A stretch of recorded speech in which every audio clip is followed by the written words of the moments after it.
British Airways cabin crew have voted overwhelmingly in favour of a series of strikes over the Christmas period. Staff and union leaders are unhappy about job cuts and changes to employee contracts. Dominic Mason reports. It could be the stuff Christmas nightmares are made of.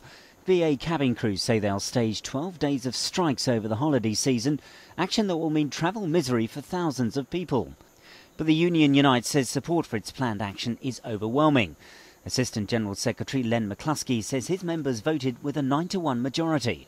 I can advise that the result of that ballot was over an 80% turnout in the ballot, and 92.5% of our members have voted for strike action. That's an incredibly high return. Unions are unhappy about job cuts and changes to staff contracts. Last month, the airline said it would chop 1,200 posts in an attempt to slash costs, hoping to ride out its dire financial situation. In the first half of the year, it lost £292 million, but the worst first-half losses in the company's history. These strikes will cost the airline tens of millions more, hitting flights at one of the busiest times of the year.